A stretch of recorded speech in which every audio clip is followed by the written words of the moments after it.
وعن ابن عباس رضی اللہ عنہ عن النبی صلی اللہ علیہ وسلم قال أخذ الله الميثاق من زهر آدم بنعمان يعني عرفة فأخرج من صلبه كل ذرية زرعها فنصرهم بين يديه كالذر ثم كلمهم قبلا قال ألست بربكم قالوا بلى شهدنا أن تقولوا يوم القيامة إنا كنا عن هذا غافلين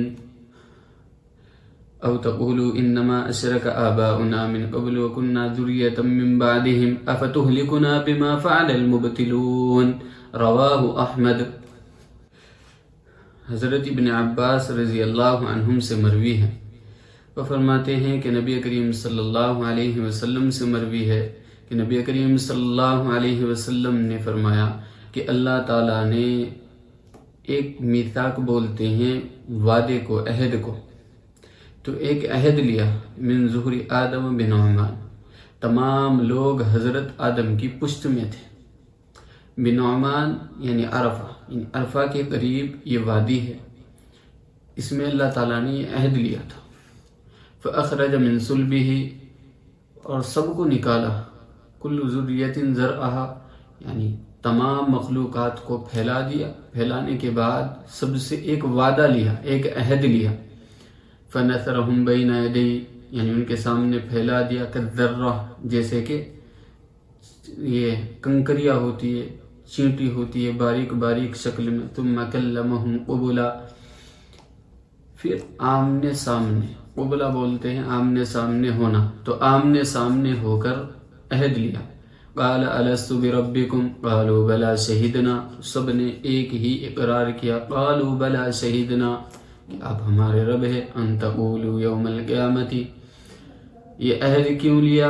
یہ اس وجہ سے عہد لیا کہ آپ قیامت کے دن یہ نہ کہہ دو کہ انا کنا عن ھذا غافلین، کہ ہم تو اس عہد سے، اس توحید سے ناواقف تھے۔ جب ناواقف تھے تو ہم سے، ہماری اس پر پکڑ نہیں ہونی چاہیے۔ اب یہ عہد سب سے لیا گیا، سب تھے اس میں، یعنی قیامت تک جتنے آنے والے اشخاص ہیں، جتنے آنے والے آدمی ہیں، تو سب سے یہ عہد لیا گیا تھا، تو اس میں غیر مسلم بھی شامل تھے۔ تو بھئی انہوں نے کیسے عہد کر لیا؟ حالانکہ وہ تو ایمان نہیں لائے ہیں۔ تو مومنین کے لیے اور کافروں کے لیے ایک تجلی سامنے ہے، تو اس تجلی کی وجہ سے سب نے وہ اقرار کیا۔ ملا علی قاری علیہ الرحمٰن نے یہی جواب دیا ہے، او تقولو، یا تم یہ کہہ دو کل قیامت کے دن، انما اشرک آباؤنا من قبل وکننا ذریۃ من بعدہم افتہلکنا بما فعل المبتلون، کہ یہ تو ہمارے ماں باپوں نے شرک کیا تھا، ہمارے ماں باپوں نے ہم سے پہلے ہی جو ہے توحید میں ملاوٹ کر دی تھی، ہم تو اس کے شکار ہو گئے تھے۔ پھر وَكُنَّا ذُرِّيَّةً مِّن بَعْدِهِمْ أَفَتُهْلِكُنَا بِمَا فَعَلَ الْمُبْتِلُونَ، کہ آپ ہمیں ہلاک کرو گے ایسے لوگوں کی وجہ سے جو کہ باطل لوگوں نے کام کیا تھا۔ تو اس میں بھی اسی چیز کی طرف اشارہ ہے، کیونکہ انسان جس گھر میں پیدا ہوتا ہے عام طور سے ایسا ہی ہو جاتا ہے۔ دیوبندیوں کے گھر میں پیدا ہوگا تو وہی اخلاق، عادات، طور طریقے اس کے اندر خود بخود آ جائیں گے، اور اگر بریلویوں کے گھر میں پیدا ہوگا تو اسی طریقے سے بریلویوں کے عادات، طور طریقے خود بخود اس کے اندر رچ بس جاتے ہیں۔ کوئی بھی شخص ہو، اگر غیر مسلموں کے اندر کوئی شخص پیدا ہو جائے تو اس کے اندر وہی عادات، طور طریقے سب کے سب جو ہے اس کے اندر خود بخود چلے جاتے ہیں۔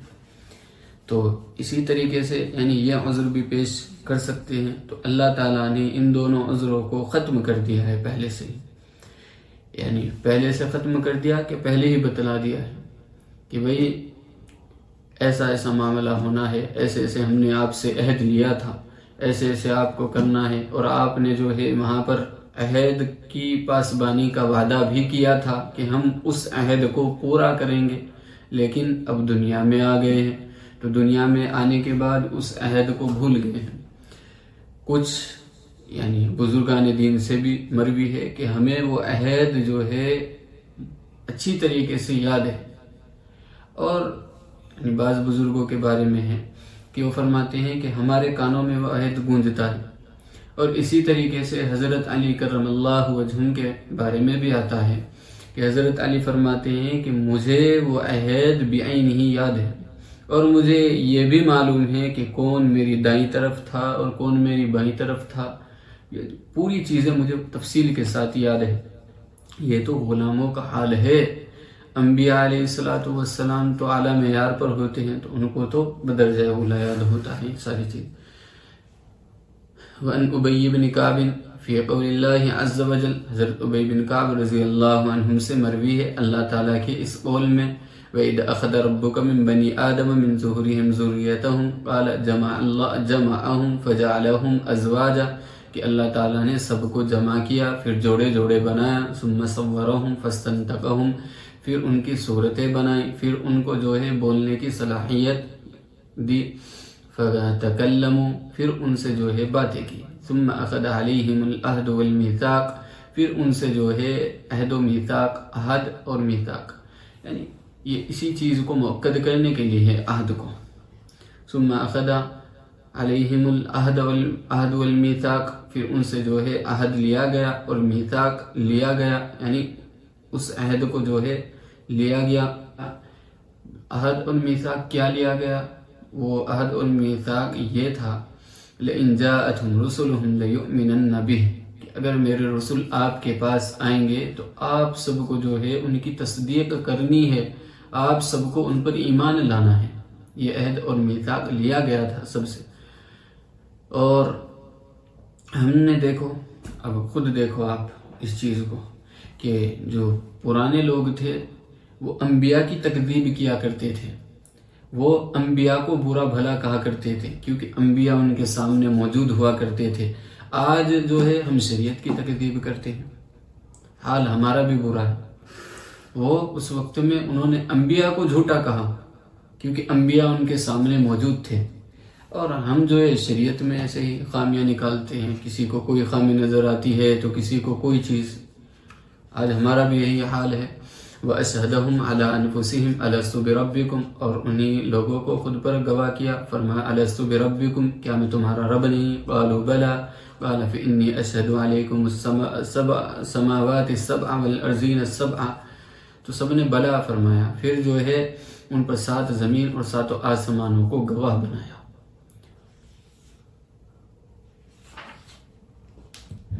وَأَشْهَدَ عَلَيْكُمْ آبَاءَكُمْ آدم، اور گواہ بنایا حضرت آدم علیہ السلام کو ان پر، أَن تَقُولُوا يَوْمَ الْقِيَامَةِ لَمْ نَعْلَمْ بِهَذَا أي بِالتَّوْحِيدِ، کہ ہم تو اس توحید کو جانتے بھی نہیں تھے، ہم تو اس توحید کو جانتے بھی نہیں تھے۔ یعنی یہ گواہ بنانا کیا ہے؟ یہ اس وجہ سے گواہ بنایا کہ یہ آپ کو یاد کرائیں گے، اِعْمَلُوا أَنَّهُ لَا إِلَٰهَ غَيْرِي، یعنی جان لو تم کہ اللہ تعالیٰ کے علاوہ کوئی معبود نہیں ہے۔ یعنی اگر عبادت کرنی ہے تو عبادت جو ہے یہ اللہ تعالیٰ ہی کی کرنی ہے، یعنی اللہ کے علاوہ کوئی معبود نہیں ہے۔ وَلَا رَبَّ غَيْرِي، اور اس کے علاوہ نہ کوئی رب ہے، کیونکہ بھائی پہلے یہاں پر جو ہے الہ لائے ہیں اور بعد میں رب لائے ہیں، کیونکہ یہ اس وجہ سے لائے ہیں، الہ پہلے اور رب بعد میں۔ اور آپ سورہ فاتحہ میں دیکھو کہ الحمدللہ رب العالمین، وہاں پر رب العالمین کو پہلے لائے ہیں۔ یہ الہ اس وجہ سے لائے ہیں کہ جب معبود ہوتا ہے تبھی عابدین بھی پائے جاتے ہیں۔ عابدین یعنی جب الہ ہوگا تبھی عابدین پائے جائیں گے، بغیر الہ کے عابدین نہیں پائے جاتے ہیں۔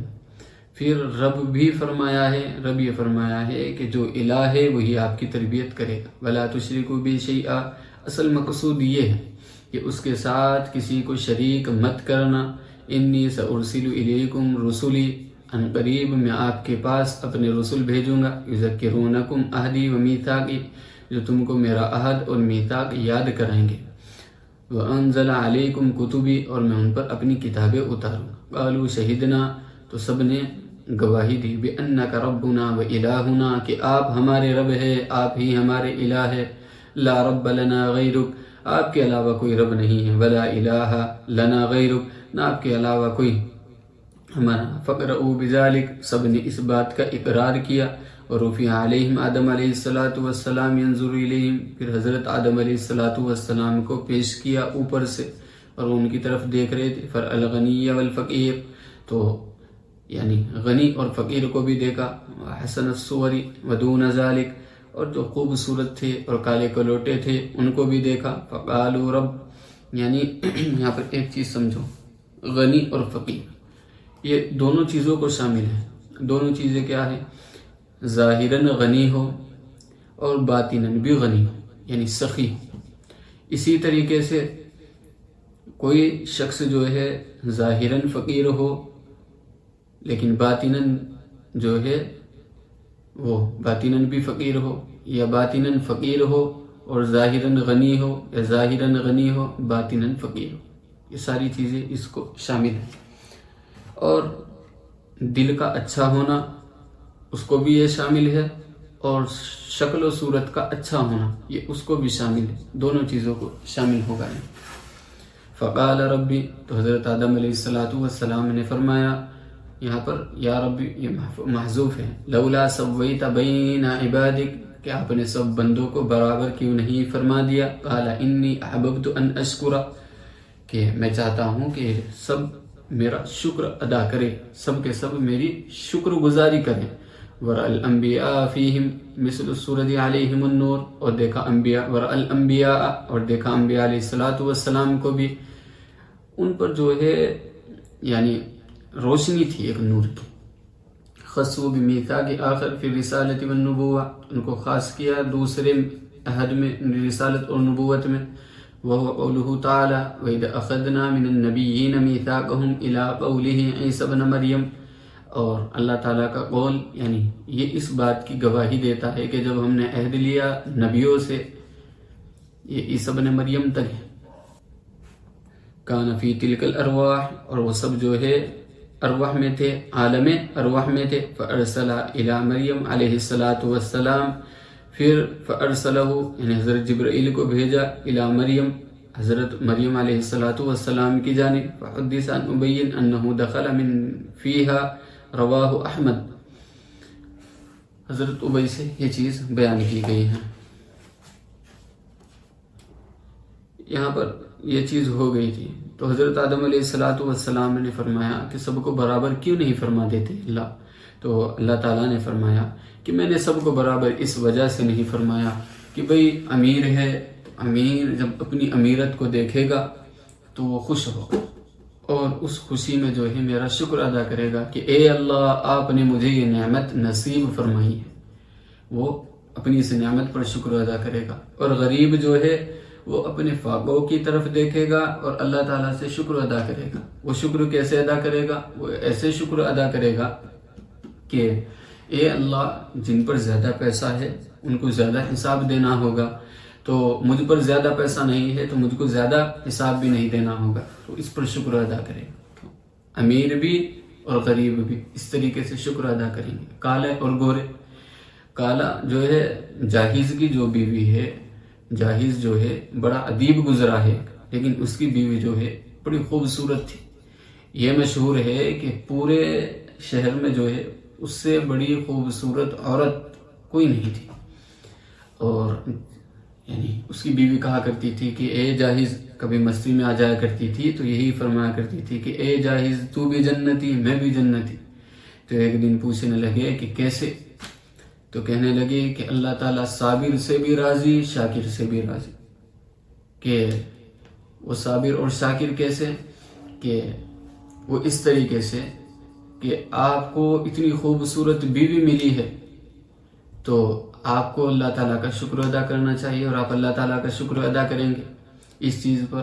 اور میں صبر کروں گی کہ مجھے جاہز جیسا جو ہے پتی ملا ہے، جاہز جیسا جو ہے شوہر ملا ہے.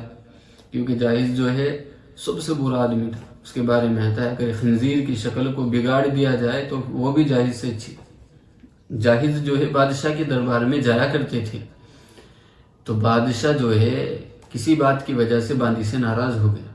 جب ناراض ہو گئے تو انہوں نے سوچا کہ بھائی اس کو سبق تو سکھانا ہے، اور میں اس باندی کو جو ہے بیچ بھی نہیں سکتا، چھوڑ بھی نہیں سکتا، یہاں سے بھگا بھی نہیں سکتا، کیونکہ مجھے اس سے جو ہے خوب لگاؤ ہے، خوب محبت ہے. تو بادشاہ نے تو ذہن میں یہ چیز آئی کہ بھائی جاہز آئے گا تو جاہز کے سپرد اس کو کرنے کی وہ کروں گا، تو جاہز کے اس کے سپرد کر دوں گا، پھر اس کو جو ہے سبق ملے گا۔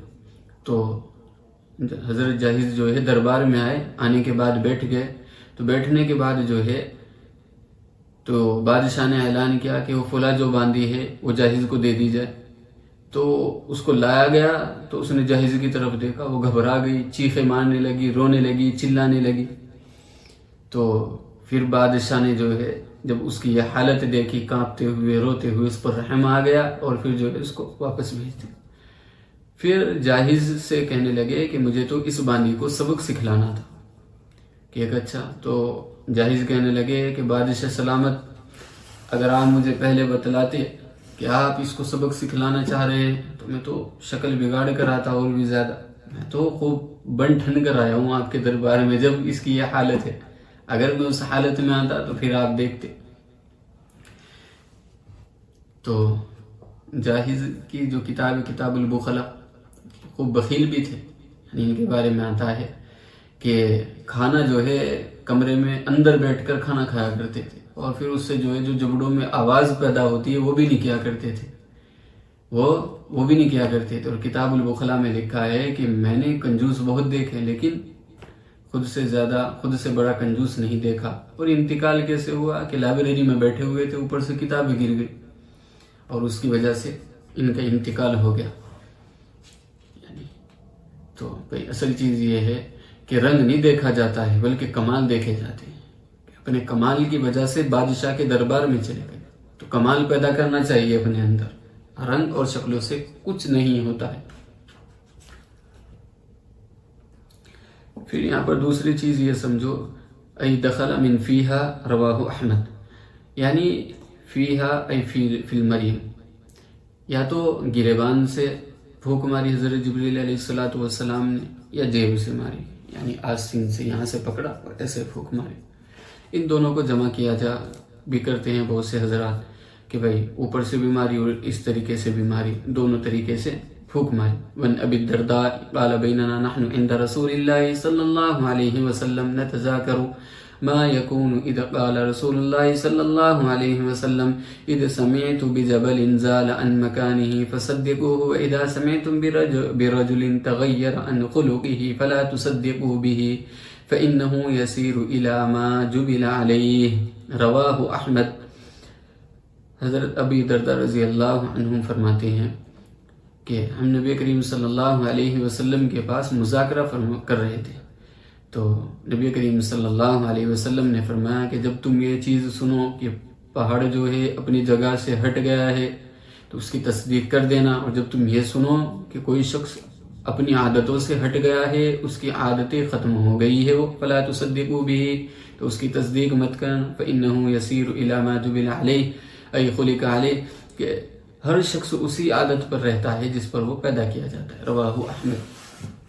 اب یہاں پر ایک اشکال ہے کہ نبی کریم صلی اللہ علیہ وسلم سے دعائیں ثابت ہے، بزرگان دین سے بھی بہت ساری دعائیں ثابت ہے، اللہم کما احسنت خلقی فاحسن خلقی، کہ اے اللہ جس طریقے سے آپ نے میرے چہرے کو حسین بنایا ہے، جس طریقے سے آپ نے میری شکل کو حسین بنایا ہے، اسی طریقے سے آپ میرے دل کو بھی حسین بنا دیجئے، خوبصورت بنا دیجئے، برائیوں سے پاک کر دیجئے۔ یہ چیز ہے، دعائیں بھی ہے، اور پھر دعاؤں میں بھی مانگتے ہیں، اور بہت ساری چیزیں ہیں۔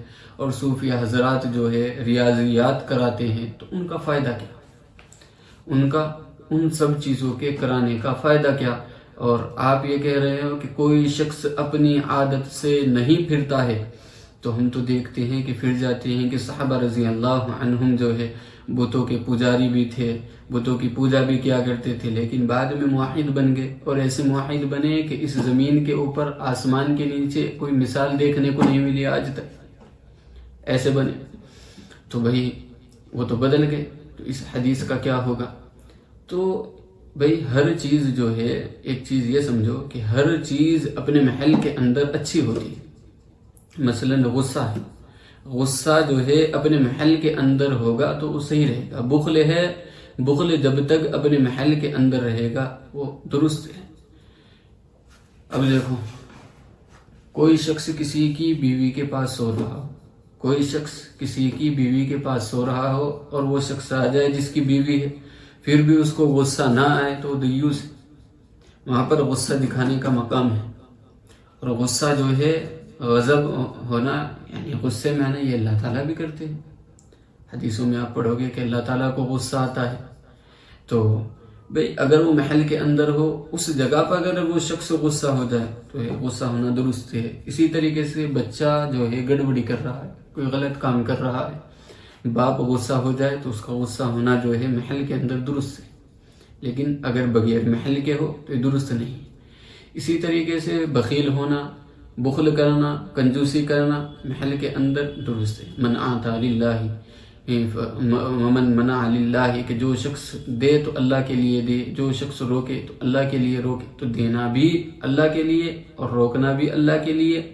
تو دینا بھی، یعنی جو دینے کا مقام ہے وہاں پر دینا یہ اچھی چیز ہے، اور جہاں پر روکنے کا مقام ہے تو وہاں پر روکنا اچھی چیز ہے، وہاں پر بخل کرنا بھی اچھی چیز ہے۔ مثلا عورتیں ناچ رہی ہو اور وہاں پر پیسے لٹانا، ایک شخص جو ہے خوب لٹاتا ہے، وہاں پر خوب سخاوت دکھلاتا ہے، جیسے کہ آج کل جو ہے عام طور سے وہیں پر سخاوتیں دیکھتی ہیں لوگوں کی، مساجد مدارس وغیرہ میں سخاوتیں نہیں دیکھتی ہیں، تو وہاں پر سخاوتیں دکھانا۔ اور ایک شخص جو ہے وہاں پر کچھ دیتا نہیں ہے، ایک شخص جو ہے وہاں پر بخیل بنتا ہے، تو اس کا وہاں پر بخیل بننا درست ہے۔ اسی طریقے سے مسجد کے اندر جو ہے کوئی کام ہو رہا ہو، وہاں پر دینا، وہاں پر دینا یہ اچھا ہے، اور وہاں پر روکنا ہی برا ہے۔ تو یہ ساری چیزیں، کوئی بھی چیز جو ہے اپنے محل کے اندر ہو تو درست ہے۔ ایک چیز تو یہ چیز ہو گئی۔ پھر دوسری چیز یہ ہے کہ جو اشکال ہوا تھا آپ لوگوں کو کہ اس سے مراد کہ وہ عادت ختم ہو جائے، اس سے مراد یہ نہیں، بلکہ امالہ ہے۔ امالہ یمیل امالتن، یعنی بدل دینا۔ پہلے مشرک تھے لیکن حضرت عمر رضی اللہ عنہم کو جو ہے توحید کی طرف بدلا۔ اب پھر جو توانائیات تھی، جو جذبات تھے، جو اخلاق تھے، جو عادات تھی، جو عزم میں پختگی تھی، وہ اسلام پر صرف کی۔ تو اس سے مراد جو ہے وہ امالہ ہے۔ ملا علی قاری علیہ رحمہ نے یہی جواب دیا ہے کہ اس سے مراد امالہ ہے، یعنی پھیر دینا ہے۔ ایک شخص جو ہے عورتوں پر پیسے اڑا رہا تھا، اس کو ریاضیات کرائی صوفیہ حضرات نے، اس کے دل میں دین کا جذبہ بھرا، تو اب وہ اپنی توانائیاں، اپنے مال کو خرچ کرتا ہے دین پر۔ اس سے مراد یہ، یعنی وہ اس طریقے سے پھر جاتا ہے۔ اور یہاں پر جو ہے کہ بھئی کوئی شخص جو ہے اپنی عادت سے نہیں پھرتا، کوئی شخص جو ہے اپنی عادت سے نہیں پھرتا۔ یعنی ایک جواب یہ ہے کہ وہ ازلی جو چیز اللہ تعالیٰ نے اس کے لیے مقدر فرما دی ہے کہ وہ ان سے نہیں پھرتا ہے، تو اس سے مراد وہ بھی ہو سکتی ہے۔ اصل جواب کیا ہے کہ امالہ ہے۔ وَنْ أُمِّ سَلْمَةَ قَالَتْ يَا رَسُولَ اللَّهِ لَا يَزَالُ يُصِيبُكَ فِي كُلِّ عَامٍ أي في كل سنة وجع من الشاة المسمومة التي أكلت قال ما أصابني شيء منا إلا وهي مكتوب علي وآدم في تينه رواہ ابن ماجہ۔ حضرت ام سلمہ رضی اللہ عنہم فرماتی ہیں، امہات المؤمنین میں سے اور بقی میں مدفون ہوئی ہیں، اور ان سے اکثر صحابہ رضی اللہ عنہم نے روایت کیا ہے۔ زینب اور اسی طریقے سے امی عائشہ رضی اللہ عنہ، سعید بن مسیب وغیرہ نے بھی ان سے جو ہے بہت ساروں نے روایت لی ہے۔ تو یہ فرماتی ہیں کہ آپ کو جو ہے ہر سال تکلیف پہنچتی تھی۔ وہ جو خیبر کے موقع پر آپ نے زہر آلود بکری کو کھایا تھا، اس کے کھانے کی وجہ سے آپ کو جو ہے تکلیف ہوتی تھی ہر سال۔